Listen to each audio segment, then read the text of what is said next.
What's going on, everybody? Doing a trade review for the day. I figure this is actually a little easier to kind of talk about, what I see and what I'm kind of looking at in the situation. Especially like as I compared it with the things I said in Discord as the plays were happening this morning. I feel like it's just a little bit easier to kind of have that continuity there, so that people who are trying to learn or just trying to observe trades or whatever can look at the can look at like the things that I'm saying in the Discord, around the times that I'm saying them, and comparing them to what they're seeing on the charts. And hopefully, by me doing videos on them, it provides you with a little bit more clarity than you would get just by the standard text on charts. And also, I took multiple trades on the same ticker today, which is a lot harder to put the text and chart out in that fashion. So I actually took 2 trades on SJ today, right when I woke up. One of them was great, and one of them was bad. One of them was right around here. Let's see, where were we?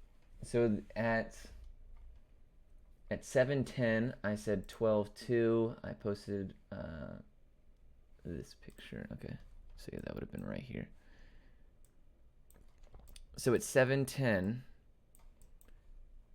I had my area charted as 12.37 down to 12.2. 12.37 down to 12.2. And that would have been right here, yeah. Yep, 7:10. Perfect.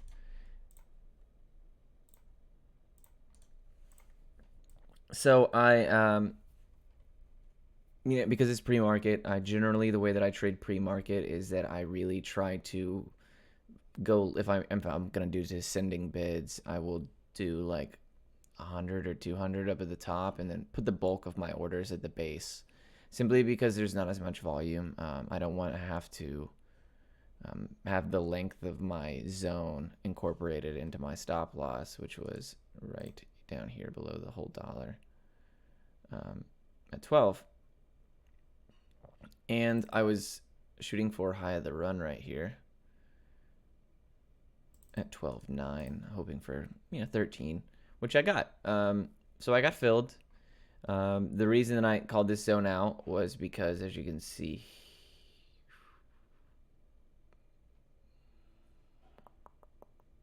I can't remember actually.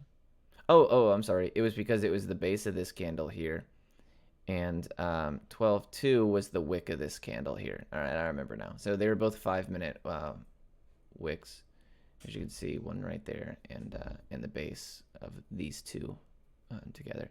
So that's how I identified that range. Also, as I did it, price is already kind of working into that area.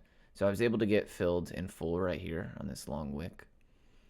And then price kind of rode through my zone for a little bit, and I sold entirely at 13 for a good 80 cents, 80-cent move to start my morning, which was awesome. Let's see where. Okay. Out in full, 13, 80 cents to start the morning. Yeah, that's what I said. And then at 7:28, I said 13 to 29 to 12.9 is a beauty, but it's overextended, so I didn't take it. But the levels were there from previous candles on the 10. So let's chart that one out real quick. So I said 13 to 2.9. So that would have been right here,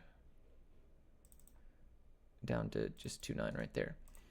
So that would have been, if we're looking at the 2-minute chart, that would have been, you could have added in this range, and you could have, taken 10, 20 cents. That was about the time I was talking. But I didn't take any position here at first, simply because as I mentioned in the Discord here, the downside risk was pretty significant, because you're consolidating up here. You have all of this previous price action to crash through. You have, you're basically, I like to explain it like a plane. So the plane takes off and it comes back to land. And the plane takes off and then it comes back to land. Now, as it comes back to land, it's easier to get on that plane then because the downside risk, i.e., the ground, is going to be a lot closer. Whereas if you tried to board the plane mid-flight, obviously you have a significant distance to the ground.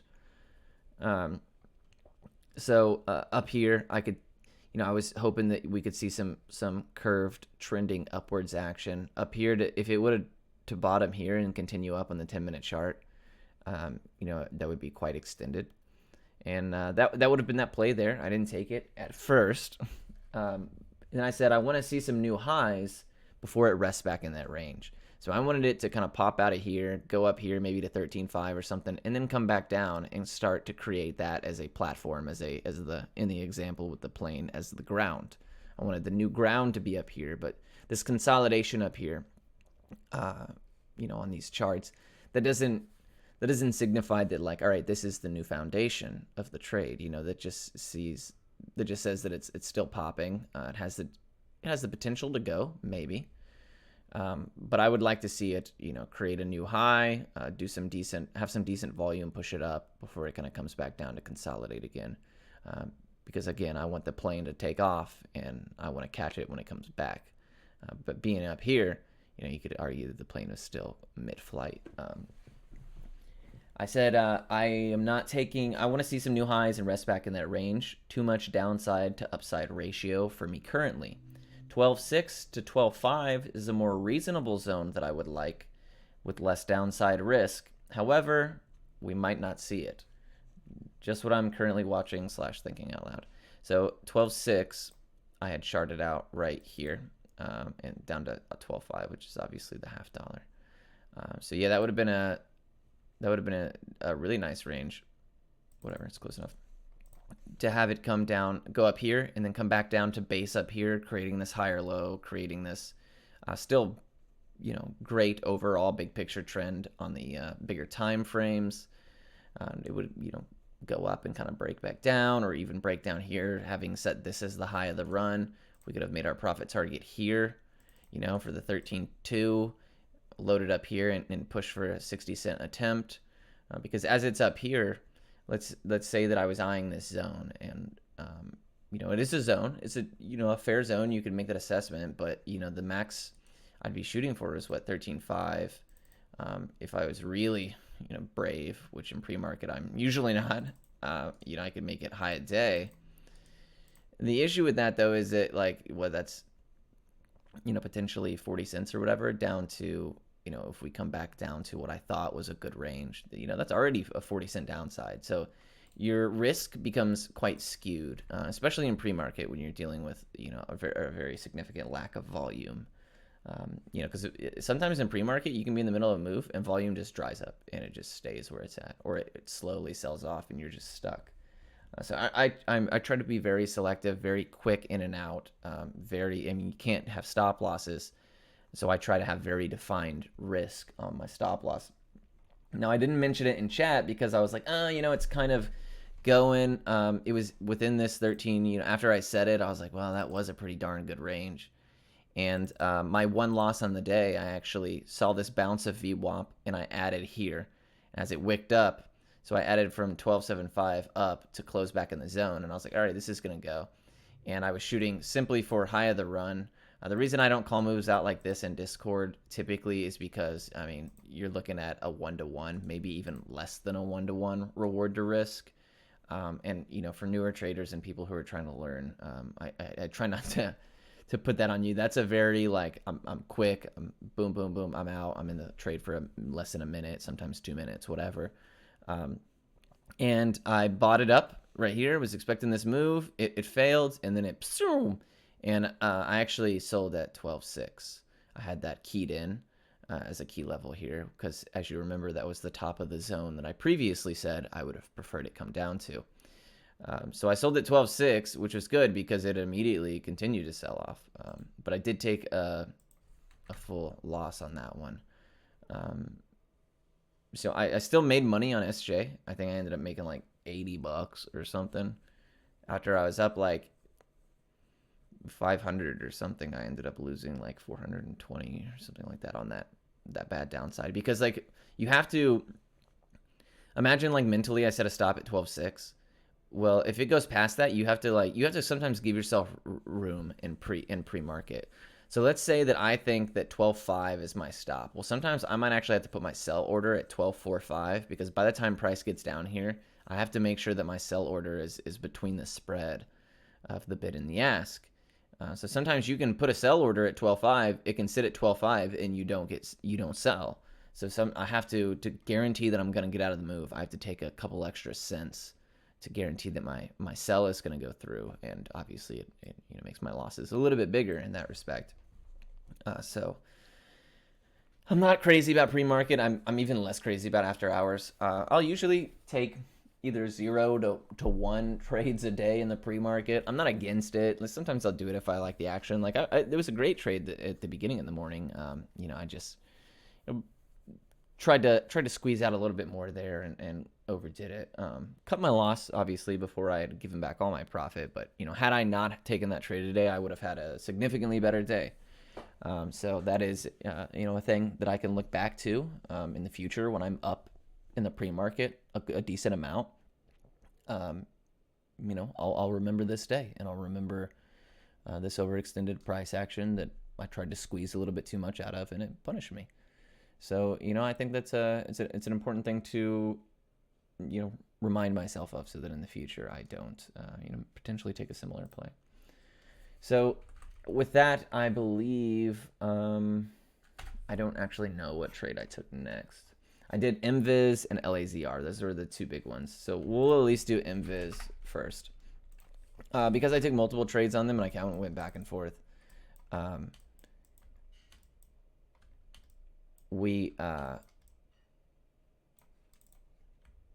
We'll just do all of the MVIZ trades I did today, and then we'll move over to LAZR. LAZR was my best ticker on the day by a lot.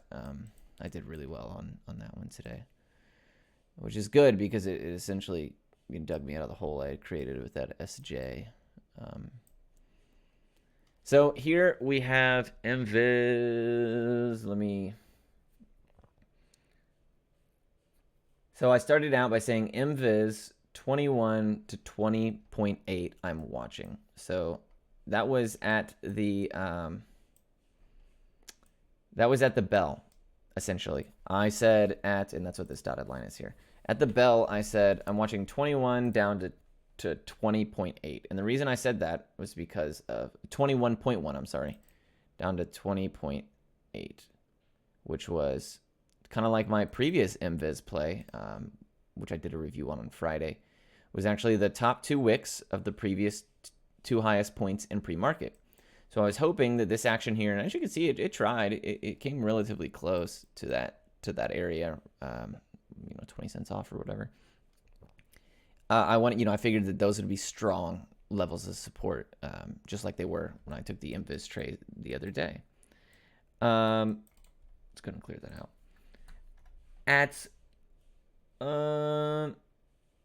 I said bring the train to the station. I'm sitting here waiting for my ticket, and it took off without me. So then I assessed the new price action, which is okay, right? Like, I didn't chase. I wasn't like, oh man, I was so close. Okay, I guess we'll just, I said 21.10, but 21.5 is, will at least get me in the move or whatever. If we get a zone that doesn't get filled, we very simply just make a new zone after we have a little bit more information. And especially trading this close to the open, it's very easy for it to not fill your zone or go below or go way above. You just never really know at the open, which is why I generally would be pretty conservative with my zones and my trades, and I don't feel bad if I miss it. So be it. And about 15 minutes later, 8:53 a.m., I said 22 to 21.7. So you just you pick up and you move on to the next trade. 8:53. So around here, this is where price was. And I said 22 to 21.7. And as you can see, this zone was created as bases here on all these bodies. This is the body here, body here, body here, body here. A lot of taps on this, and pretty darn close to the area I wanted filled, but a little bit better of a zone given that the trending, especially on the 10-minute chart, you can see that the trend is still going up, but it's returning. You know, the higher lows are being created, but they're not like higher low, higher low. You know, it's not like some kind of bunny hopping motion. It's, you know, a pretty reasonable range here. So I called it right here. The move did come down. So I set my bids in this zone. Oops. And the move did come down and tapped me in full. I got, maybe not. I probably didn't get my last order filled. I can't remember. But anyways, I said MViz, I'm still adding. Out in full at 2269 level. So at 2269 is when I sold. Yeah, right here. So I actually think I put my bid at 6.4, 6.3, something like that. But then, as you can see, price came back down. And you could have taken the same zone again. Now, actually, at this point, I said potential add zone in that same area again. However, keep in mind that odds could be worse due to the 22.7 rejection. So this right here, after I had sold my position in full, you know, as it goes up, because you can almost see that this is like, even on the 2-minute chart, kind of a head and shoulders. I don't really like head and shoulders a whole lot. Here on the 5 and on the 10, it showed stronger price action. So, you know, had I based my my thesis here off of these higher time frames, I probably would have had a little bit more confidence in that move than I did. But I mean, it did come down, and you know, you fill in this zone. Stop loss is probably going to be down here at 21.25. So it didn't quite tap my stop loss. You know, I actually didn't trade this part. I know that Maple took my zone on this one, and he did really well. And he tagged me afterwards, and I was too busy with laser. There was actually one point where I was in both of them at the same time, and I literally had to cut one because I was like in the money in both, but I don't have the mental capacity to manage both of them at the same time. So I ended up cutting this one. So I took this, and then I didn't get back into it, but you absolutely could have. And then another thing that's worth mentioning is, if you look, you know, this zone was more or less respected for the remainder of the day. As you can see, it came back down again, popped for another good rally in that same zone, worked its way closer. So yeah, you could have taken this zone 1, 2, 3 times total. And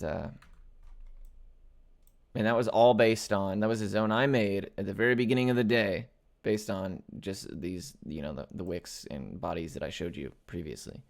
And it ended up being, you know, key levels throughout the remainder of the day. And that happens a lot. Sometimes you can use like the earlier price action in areas where there's like a lot of wicks and bodies and stuff like that, like this area right here at 22, which was, you know, the top half of my zone. You can see how many times price reacted to that throughout the day, you know, which just gives you more confidence in the zone. So I guess what I'm starting to say is like, so let's say I based 22 off of these candles up here, right? Well, as you got further into the day, you could base it off of, you know, these candles, or, you know, there's multiple opportunities for you to get the same zone levels from candles that happen either earlier or later in the day. And you know, it doesn't really matter how you come up with it. But that was it on MViz. I actually, oh, my dogs are going crazy. I actually had just the one winning trade on MViz, and it was good. It was good. So laser at the open, I called, let's see here. LAZR at the open, I called, this is probably later in the day. So I played this one at the open while I was watching MViz not come down far enough to tap me in.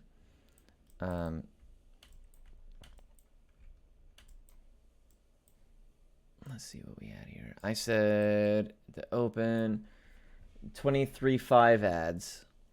So that would have been down. Oh yeah, down here. Oh yeah, that is right. Yeah, I actually the reason I didn't call out a zone on this one is because this is obviously based off of these. It's the half dollar. I was adding down to 25.4. It did wick quite a bit. My stop was actually at 23. I didn't want to call it out because the downside risk was pretty high. And at the time the move, if the move ended up closing down here, this is an ugly trend. And it was something I was planning on being in for a very very short period of time. I actually sold like right up here above 24.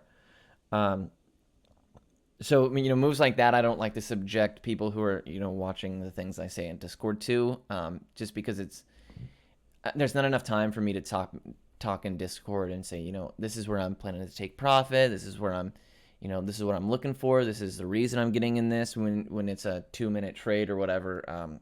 It does them no good to be in a trade that they don't understand, and it does me no good to have to try to do both. But I did make money off of that, 23.5. And then I made another trade. I said 24 to 23.8 at 841. So that would have been right here in this area. Oops. I called it there. I said 24 to 23.8, not a bad range. Defined stop at 23.5. So look at a 24, 23.8. The defined stop at 23.5 because that was, obviously that key level earlier. And as I mentioned, if price moved down to that point, I would know that that trend is forfeit. So my zone was created essentially right here at this point in time. And the reason that I show you when I created the zone is so that when I don't get tapped, because obviously this move didn't work. I never came down to get filled. And it's important to know that, I make a lot of zones that I then have to immediately reevaluate based on this rip right here.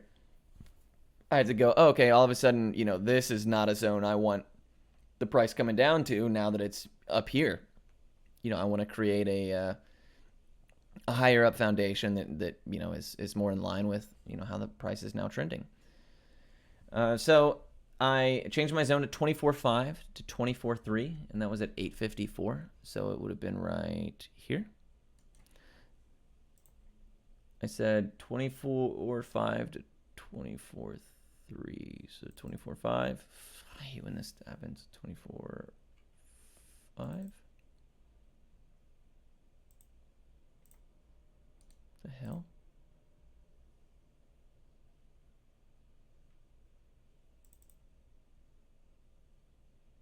Good enough. So I said 24.5 down to 24.3, and as you can see, it ended up being I don't know what is happening right now. It ended up being a gorgeous fill, because anytime that you see a wick come down to your zone, tap you in, and then keep going, that is just that's amazing. It's picture perfect. Because you obviously got tapped in with other people who were buying the dip, and you immediately are back in the money. You love to see it. You can see that it was kind of creating this M pattern. Now, obviously, I didn't see that at the time because all we saw was this large arch. But yeah, it came down to my zone. It respected VWAP and the 20 at the same time. Over here on the higher time frames, you're seeing a long wick into the zone, closing above it, bouncing off VWAP. The pin bar up here is a little suspect and indicative of a move going downwards. But it would have had this closed, up here as this, price. Obviously, you can see that the high here was all the way up at 25.5. Had this closed up here, the trend would be completely different. So by the time that 10-minute candle has complete, we're long since out of the move, simply because it's such a long time frame for that candle to finish. So I ended up getting filled here. I shot for high of the run, which was 25.18. I sold right there, took some profit, and I took the rest somewhere up here. I said laser scaling out 24.9 for 50 cents, and then 25.2. Yeah, so I took, okay, so I was right here. So 50 cents, and then I scaled out the rest here at the 25.2 for the high of the run. So another really solid trade. I said laser 24.2 is huge. This stock has made my whole day so far. Then I went to work. I was late for work as always, and when I got to work, I try to keep an eye on the Discord. I try to answer questions, DMs, and things like that people send me. And through my phone, I was like, you know what? I'll get in with you guys. I saw that Revel and SDH were they both said take a few LAZR, and that was at 10:05. So they were taking it right up here, right here, and that got me. So they were getting into the move here, and I went and came and looked because I saw them mention it, and I said, you know what, laser at 10:07. I said I'll hop in at 2483 to 247, 2483 to 247, and as you can see, I felt pretty cool because it almost immediately filled all my bids at that exact area. And I based that off of, some of this price action over here. You can see where these wicks and bodies and stuff line up with the zones I've created. And yeah, I mean, it filled me brilliantly. I was shooting initially for high of the run, which we got almost immediately. And then I scaled out slightly over 25.6. Again, I was at work on mobile. So once we broke this high to go to new high a day, I sold the rest of my position. Really, really sick move. I did really well in LAZR today. That was pretty much saved my whole day. So I ended up with, 3 or 5 winning trades and 1 loser.